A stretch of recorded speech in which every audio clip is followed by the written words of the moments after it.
When Russia invaded Ukraine, the country's air force didn't have much, about 125 former Soviet planes and a shortage of protective equipment for aviators.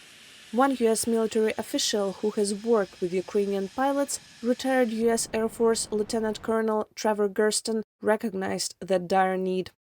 To me, it wasn't a political matter.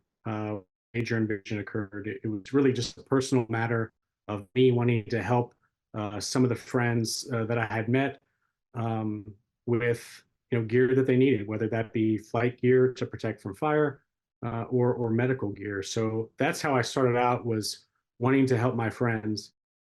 Together with his friend, retired U.S. Air Force Lieutenant Colonel and former F-16 pilot Peter Greenberg, Gersten started an initiative called Flight Gear Ukraine. They reached out to other former U.S. and European aviators, asking them to donate their old gear. A Western pilot, a NATO pilot, will, when he steps out to his aircraft, he's wearing thousands and thousands of dollars of gear, especially in cold weather. These are specially created synthetic fibers.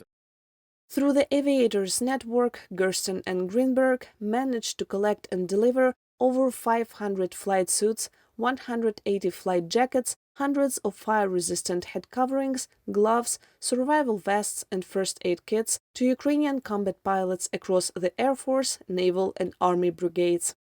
And in aviation, when it comes to fire and these type of activities, it's often a matter of seconds to determine whether someone lives or dies. And so our philosophy and our goal is to give as many Ukrainian aviators as possible. We want to give them these seconds of time. Ukrainian pilots and engineers say this initiative helped equip multiple crews. What's more, NATO aviators like Gersten became friends with Ukrainian pilots during drills held over the past 30 years. Those friendships, Greenberg says, led to US and European pilots giving their Ukrainian counterparts unofficial lessons in aviation so they can prepare for training on the F-16s that the West has promised Ukraine.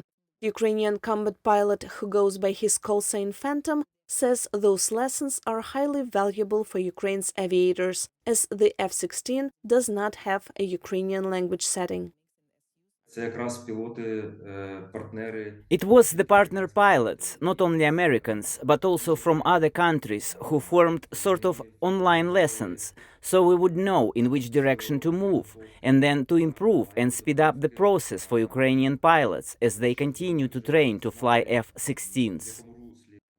Donated by Western allies, the F-16s could be deployed in Ukraine by this summer. Their presence on the battlefield could allow the Ukrainian Air Force to get closer to the front lines and more effectively target Russian air defense systems. Maria Prus, VOA News, Washington.